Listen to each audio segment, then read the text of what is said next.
Anyway, so you're gonna dunk this, and then when you get it to just the right spot, you're gonna literally yank it. Yeah, yank it or jerk it up. And what will happen is the glaze gets drawn up into your pot, and the entire inside is glazed. This doesn't work for everything. For instance, if it's like this. Yeah, like a vase, like this blue and white vase over here.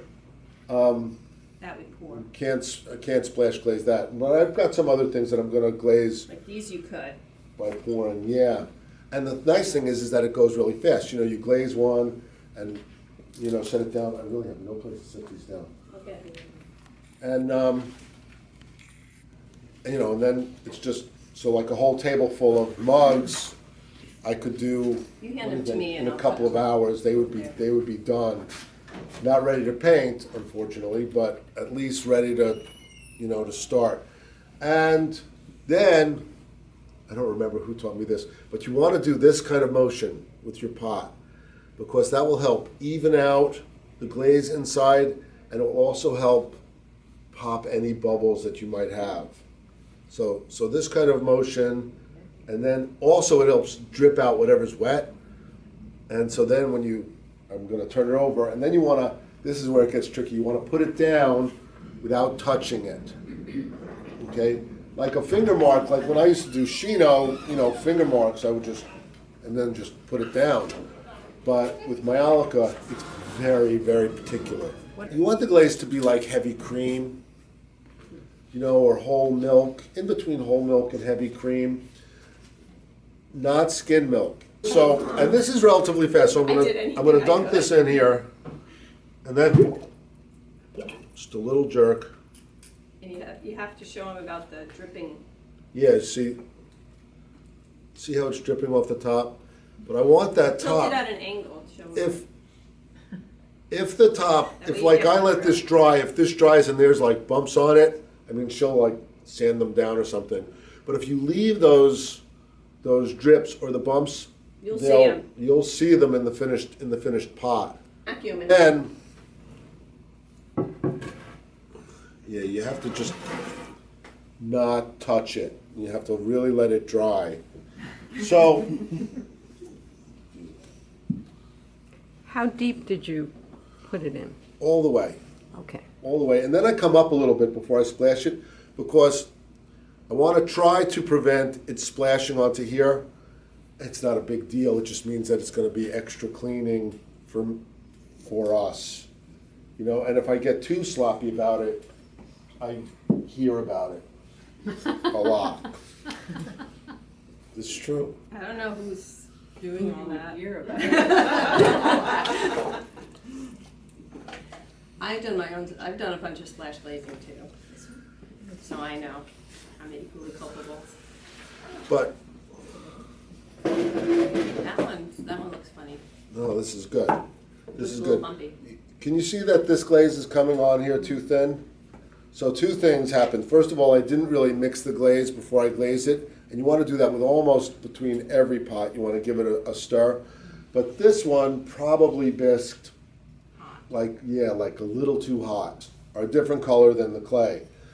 This is terra sigillata, which we would paint on greenware. So it's like just another step. So when we would finish the pots and they would be dry, bone dry, right before we would put them in the kiln, we would spend time putting them on a banding wheel and terra sigging, you know, just painting on terra sigillata on the places that we were going to show or allow the clay body to show, which we really never let the clay body to show because we always wanted it to be terra sigillata. Yeah, except for the base, of course. Shiny.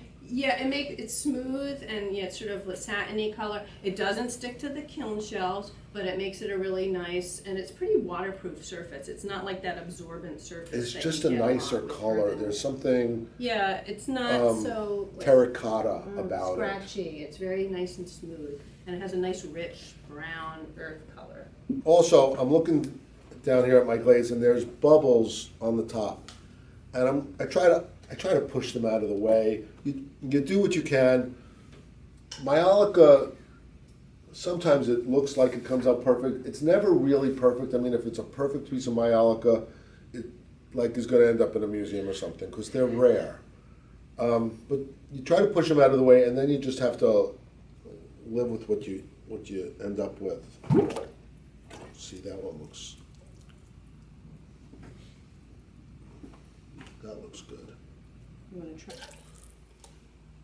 And I'm filling this about 3/4 of the way.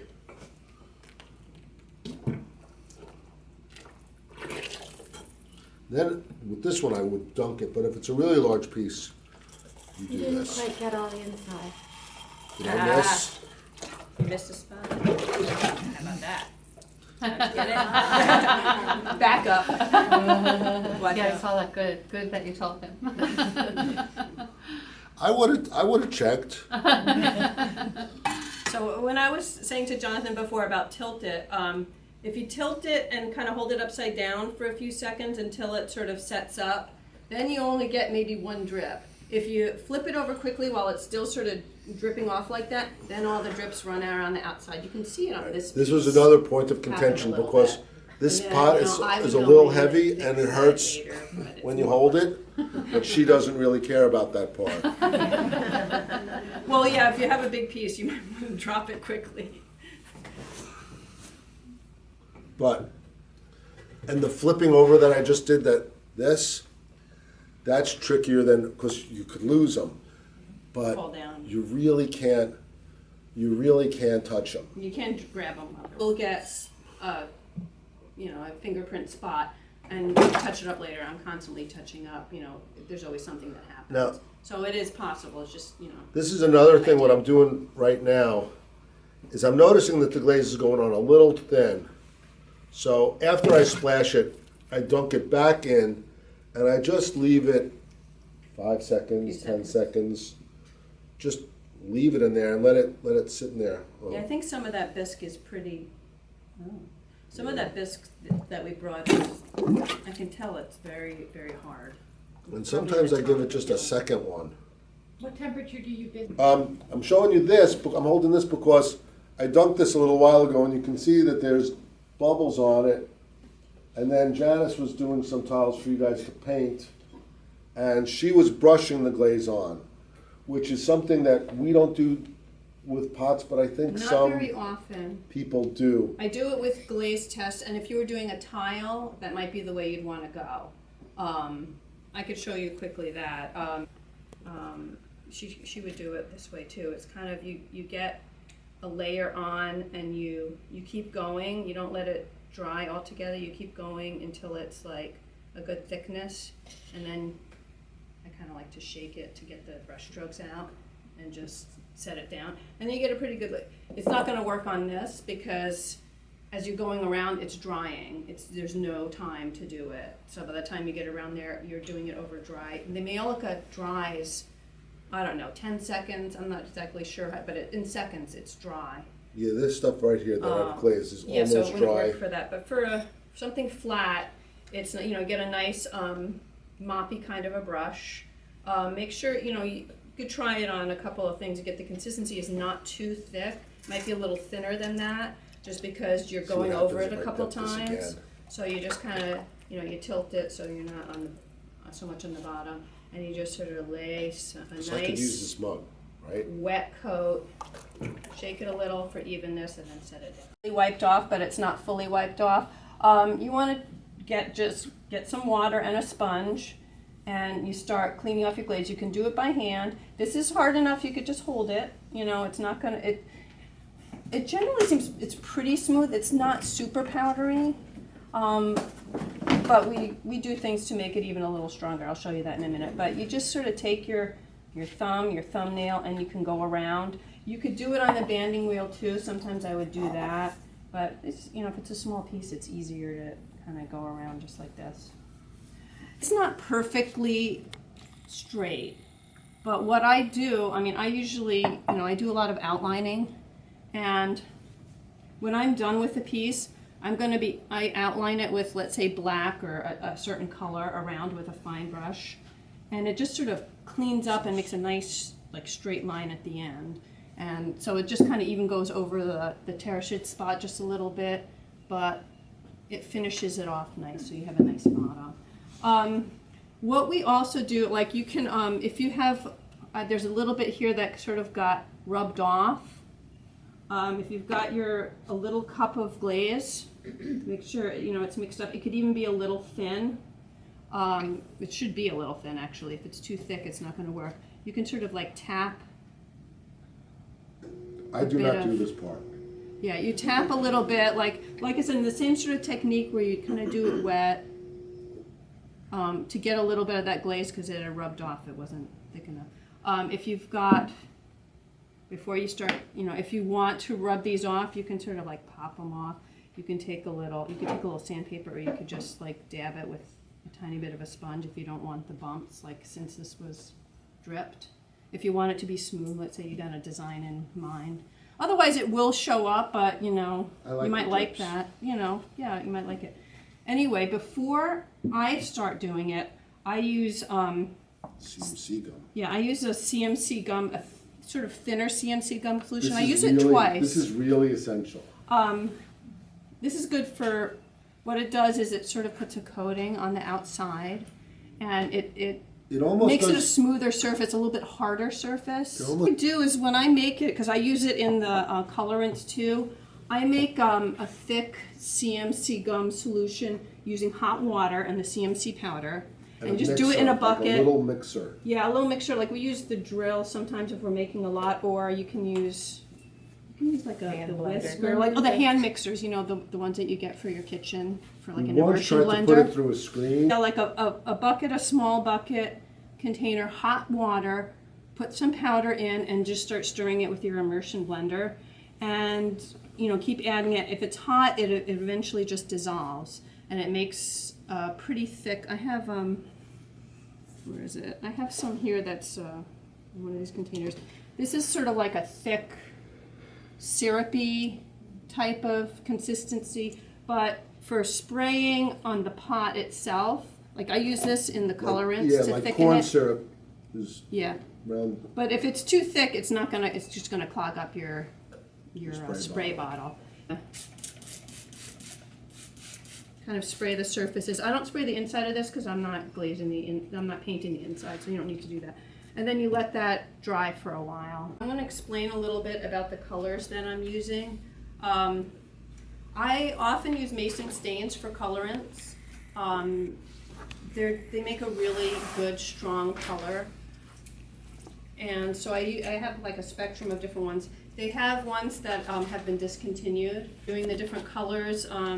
Make some glaze tests, you know, like use a pot. I use some, you know, spare pots if I don't have tiles around, and just do, you know, a run of glaze tests. You're doing your colors. You want to know glaze test.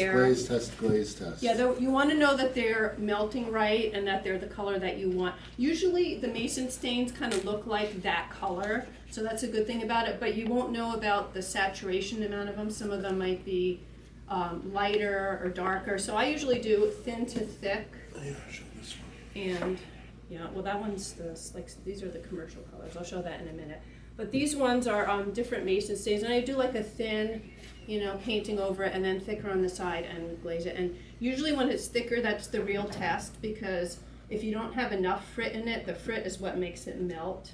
If you don't have enough frit in it, it's different for each one. Some of them need more frit than others to get nice and glossy. So, you know, just check and see, and if it starts to crawl or look sort of dull and pasty, you know you need more frit in it.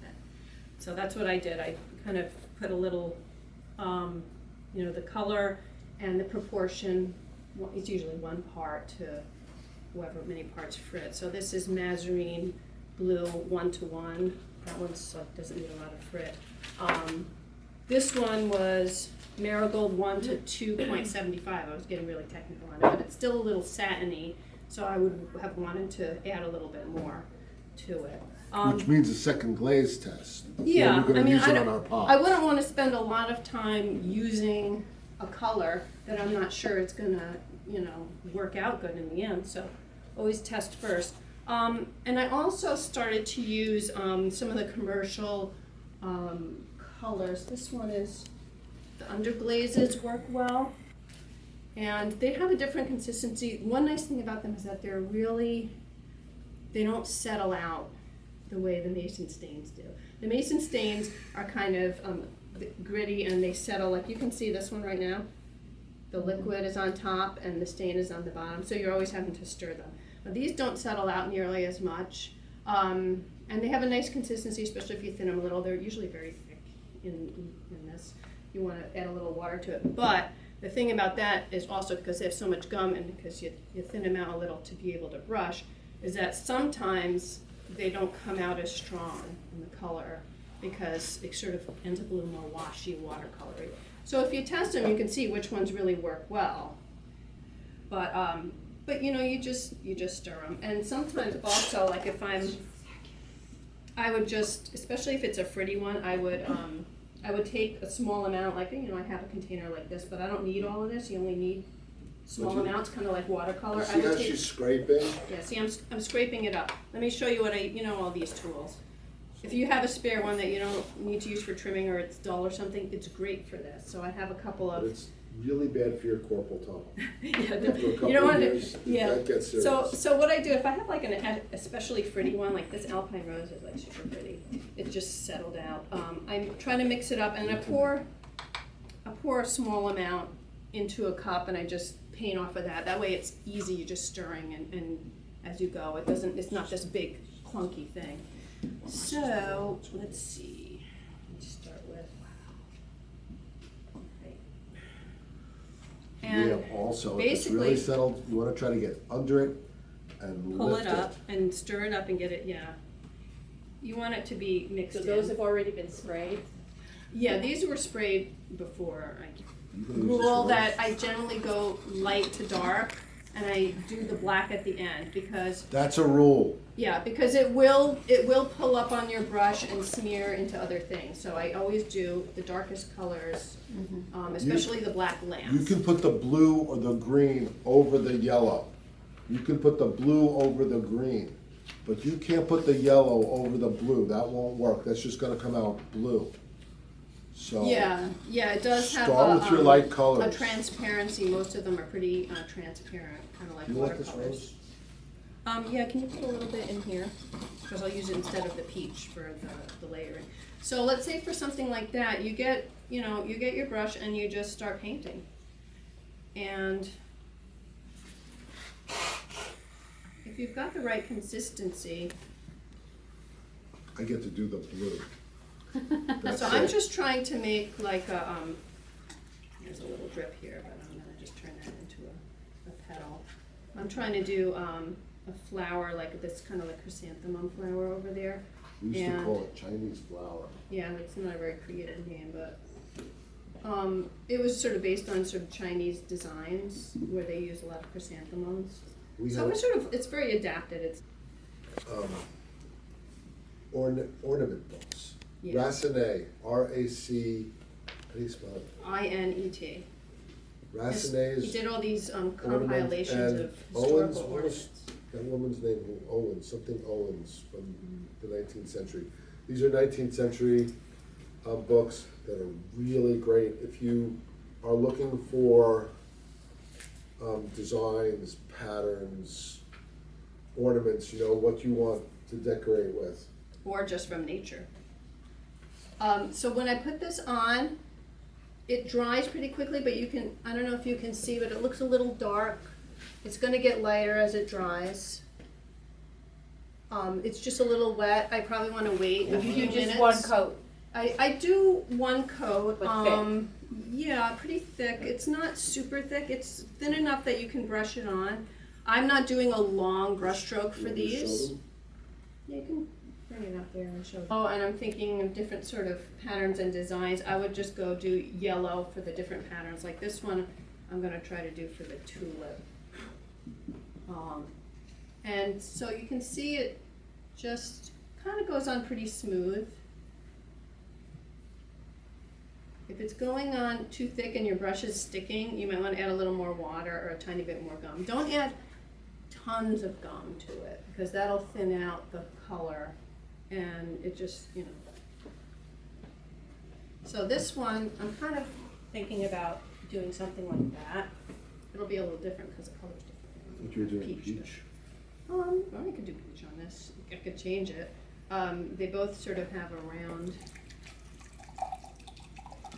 But you can mix your colors. You can do that also in a little cup, you know, and just try different things out. I like to layer them. I don't know, maybe it's just the watercolor idea in my head, but I like to layer them. If you want to mix, you don't want to do it on the pot, because then you're starting to pick up the glaze and you're starting to get a mess. It'll kind of suck the glaze out from underneath and start to get messy and wet. So if you're gonna like do a mixture, don't do too much on the pot, because We used to do the copper first. no, yeah, sometimes I would, but I'm just trying to show you.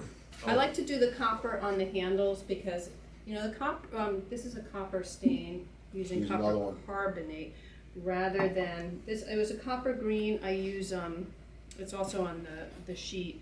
A little bit of copper carbonate, some EPK or kaolin, a small amount, and some frit.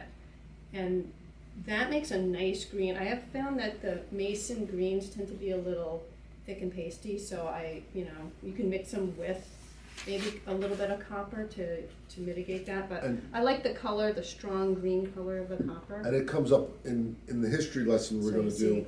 The copper comes up because it's the first thing that they discover is the use of For copper to colorants. make this green. But also, I'm just gonna interrupt you a little bit. Go ahead. The copper is very stable. So we've been talking about the snowflakes. Rarely get them We over. never get, Almost never. get them in the copper. The copper seems to soak into the glaze and it works really great, and it makes this beautiful green. So we pretty much use the copper for on every pot, especially around the rim where we really want things to be stable, and the handle. But here's the problem. This green is really copper. So if you put this in the microwave, It gets hot. this gets really hot really fast. I heat You it. don't want it in the microwave. And we learned that one the hard way.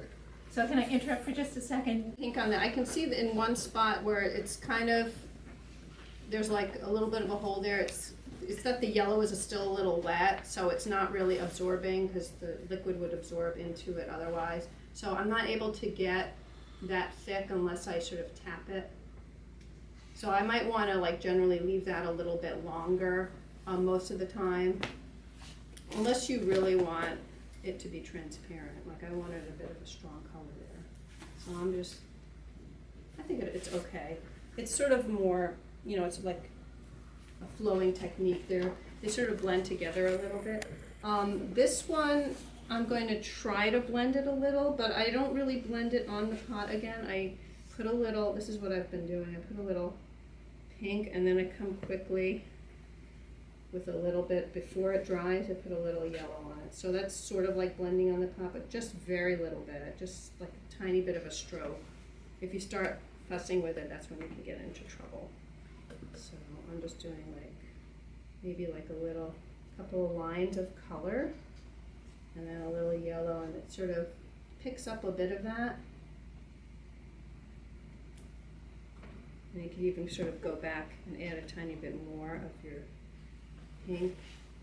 Oh, by the way she's holding that pot by the rim, that's for demonstration purposes only. She would never do that. Yeah, I would probably do it on here. I'm just trying to show you. I'd probably do it on here. If the glaze, if you like finger just, I just and you wanna- chip a little bit of the glaze off, that's that kind of glaze repair will turn up in your finished pot. You'll see it. So if you can see, I mean, all of the brush strokes that you do will show. So that's one of the nice things about it too, is that it really shows, your technique. You can have it shine through. And you get that really brushy look. So that's what I do with the color to start with. Again, continuing to do one color darker than the next darker color. I usually do the backgrounds last, like if I'm doing something like this, again, you see, I would say the next part would be setting in the pattern of the leaves. and then doing the background of What the did you blue. do? We have time, right? And then doing the black. So yeah, I mean I could show. Tomorrow's Sunday, we got lots of time. Just keep going through the day.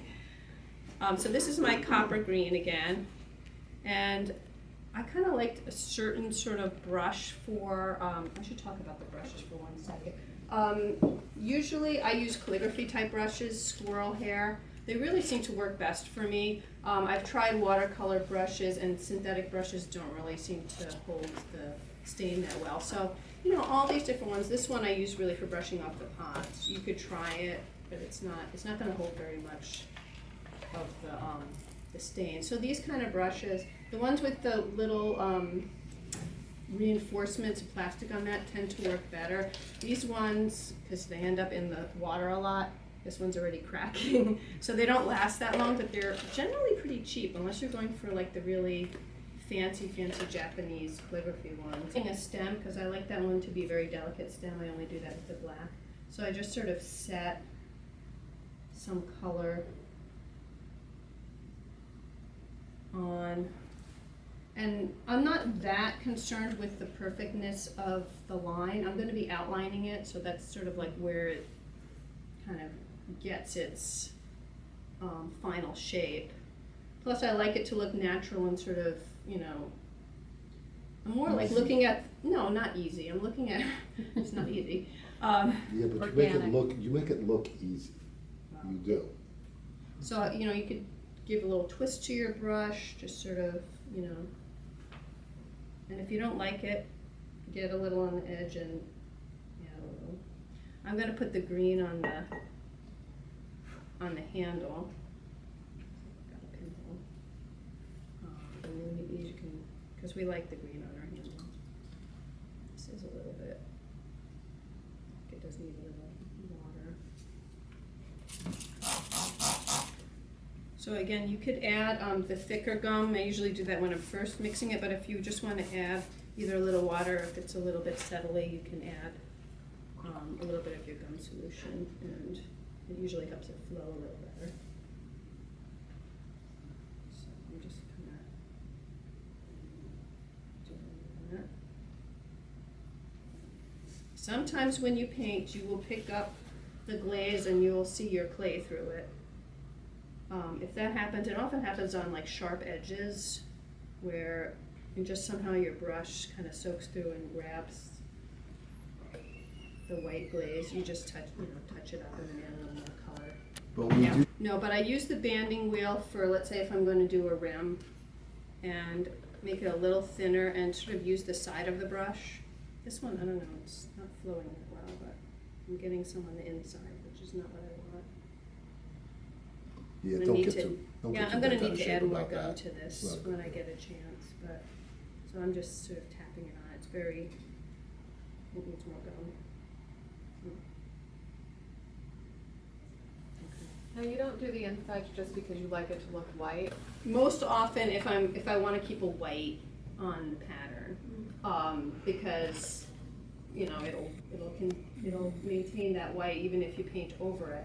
So for this one, I liked the way the white sort of made these kind of lines around it and sort of emphasize sort of a really nice loopy design. So I would do that on there next after I put the flowers down. As you see, the stem's kind of like are in front of a lot of the leaves, so I would come in after the wax dries, and I would put the leaves on and then the background. So basically wax resist, just buy it thin if it seems too thick, because sometimes with the Maiolica it's a little bit more absorbent than you would think, so it might need a little thinning out just to flow on there, and you might want it to. And then she has to sponge off the wax.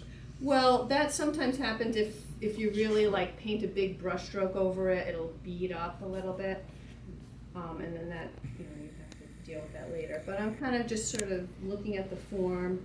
The stems are coming off of the tulip, and I start from there. I put like a little leaf and just sort of follow the form. Do you want? I need to use I think it's about time to take a break. Yeah, let's take I a just break. want to finish this one thing, and this has got to dry. Your So, wax how resist long? does have to dry not before you used add to taking any breaks. more to it, as you would know. So 10 minutes, and then Yeah. Janice do the black, and then I'll do the history thing, yeah. and then Yeah. we'll take whatever questions Take you a have. break, get some food, go to the bathroom. Okay. Dennis Yeah, and well, I'm Mary gonna put out all are this Dennis food. I and think Mary are open for anybody's another eating half clementine. hour. I'm definitely having one of those. When you thin the wax, do you use, what do you use to Just a thin the little wax? water. Just water? Yeah, it's water thinnable. Janice? Yeah. No. You're doing okay, Val. I mean, what we used for these samples is, I think, the number 20 Laguna clay, red clay. Yeah, I wanted to show you, like we were saying before, there was a couple of drips, and I did take my trusty tools. These are so useful for so many things. And I just very lightly was scraping off the green, and it didn't really take off much of the white at all. I just sort of scraped it off, and maybe just a little touch up, you know, with your finger to get the last bits of it off. But I use a black that's mixed with Frit again, and I think it's Mason Best Black. You can, you know, they're all pretty good. And then you just get some fine tools. If you want to do outline, you could use black as a colorant too. I like to do kind of an outline design for it. You don't want it too thick. It's pretty strong in itself, so it doesn't really need to be thick. And you know, you define, see how this just looks kind of like floppy? It's really like all in the black in how you use it and the brush strokes that you use. Again, I'm holding it by hand.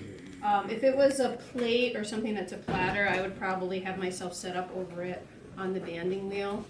But if it's a small pot, it's okay to hold it as long as you're not touching all of your pattern and smudging it. And your wrist isn't killing you. Yeah, I mean, I could touch it briefly, but you don't want to rub. You know, touching it briefly is okay. And what about that, the stains are going all the way to the bottom? Are you gonna Yeah, clean that up is next? going to be cleaned up before I finish, probably like right before the end. Clean that off and do a little band of black. So But that, the brush strokes, and this really sort of starts to define what I'm doing here. This is a bit of a, I go in there and I start to, it's a little bit thick, but come at it. And since I'm doing this, I'm kind of putting some details in it. They're just kind of like little enhancements to the leaves. You kind of want to let it flow. This is sort of like where you get a, because it looks pretty choppy like this. There's just like nothing to it. But if you start putting the stems in, you can get some nice lines going. And you can get thin and thick brush strokes depending on what you like. And if you go like over into the blue, it's not a big deal. I mean, I don't know, I kind of feel like a sense of looseness is kind of nice about it, and it's very hard to make it perfect anyway. oh, you know, I was just thinking of something. Somebody was talking to us about the copper leaching into your tea or coffee, into whatever acidic things. We don't use, if we have any copper, we don't use the Maiolica for orange juice or for really acidic things. But one thing to take note of is that if you're gonna, if the copper was gonna be a problem of leaching into your tea, I really think you'd taste it. I don't know about that, but I think so. Tea would have that. I don't like to put, A lot of people have copper pipes in their basement. yeah. I mean, Yeah, it's different though. Yeah, This is oh when my. it's a fired glaze, it's not, it's generally more stable. I've never heard of anyone with, We've never had a problem, but With this and- it's definitely a concern. Well, if you have copper pipes, like my sink is blue-green, and it was a white glaze on the sink. So, like you're drinking it, and look how healthy. Yeah. so yeah. So I'm just kind of going at it with the, for this pattern it works really well because it really needs to be defined. There's a lot of little details to it. It kind of gives it a little bit of depth, you know, a little, kind of like drawing on it. Stem is coming up here. Like I said, it's like a little stem. I didn't really put a leaf there. And Do you ever use a dark purple, a dark blue? Yeah, sometimes. It really depends on the design. Background of this is purple. Sometimes I don't use black at all, but like, and sometimes I just, and then there's the ones that I just did with blue. You have to have a good blue. I was trying to use the Laguna blue. I think it's pretty good, but it's not as strong as using cobalt mixed, because cobalt really just has that nice, really strong blue, and it really is the best when it comes to that. Mazarine blue, Mason stain is pretty close. And that looks blue, so it's easier. The cobalt carbonate is pink, so when you're doing it, you have to imagine it will be a bright blue in the end. So anyway, that's... Because you have Dennis here, and he really is an expert. Yeah. He'll know about, like, the copper, and, you know, all the various Bring him details of cookies. the glazes. He'll tell you anything, bring him cookies. Just make sure, yeah, come prepared, right? Cookies. So, for this pattern, that's how it goes. Kind of want to sort of frame it. So you'd come around with the banding wheel and you'd hold. I'm holding my wrist here with my other hand to try to keep it steady so it doesn't. And this used to be easy. You can see it Center better. for you. It's pretty centered. It's not perfect. So I'm kind of holding it.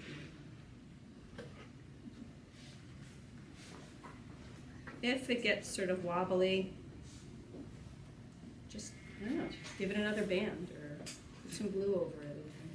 Like, I don't really like how I did the top here. I need to add a little more green. So I might come back again and take a little thin green, just kind of come off the top and sort of get some thin stuff on there just to kind of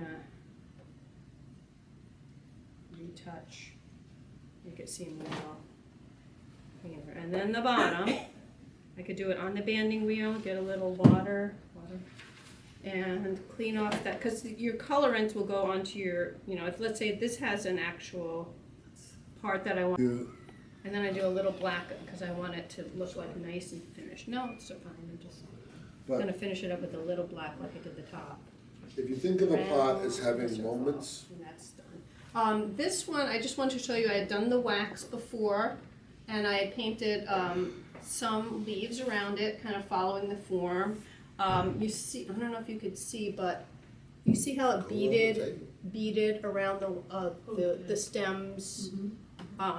You could take your sponge and do it. Sometimes it works if, depending on, this is a nice line, so I take like a wet brush and I just kind of, with a little towel nearby, bring that over instead of a sponge. It might be a little easier. But if it's like a bigger area, you'd want to maybe use a sponge. And just kind of clean that up. And I didn't have a chance to do the whole background for this, but I was going to do a speckled background with 2 different colors. And you could do the same thing, and then if you've got, you know, stuff that's going over the white line, if you want to keep that white, you just go over it. Maybe a little is that a waste of wood? Sort of, yeah. But I don't have the background done. And then when you're done with that, I'll just show you just one part of it. You can take your black and you can outline.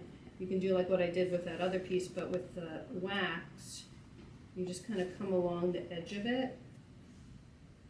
And it should, you know, not bead up again. It should just sort of follow. You're kind of following that line there. And it should stay pretty clean. I haven't really cleaned it up that perfectly, but. I want to tell the story of that pattern. Okay, go ahead. So, we were watching this, Next yeah, there's this, I think it was Hannah and her sisters. Was it Hannah and her sisters? There's this Woody Allen movie, and we'd seen it, and then we were watching a video of it, or a couple of times, and I had to go back a couple of times to get just a moment and then pause it. And in the background was this vase. These things in the movies. And I said, you know, that's the wonder of being married to Janice, is that I could say, look at that vase. We have to paint that pattern. And she, yeah, okay. And you know, Next day I'm like but trying it. but it had this white stem, and so I don't even know. that's how this pattern What came it out. was. It's like this background piece. We're always Keeping our eyes out. movies.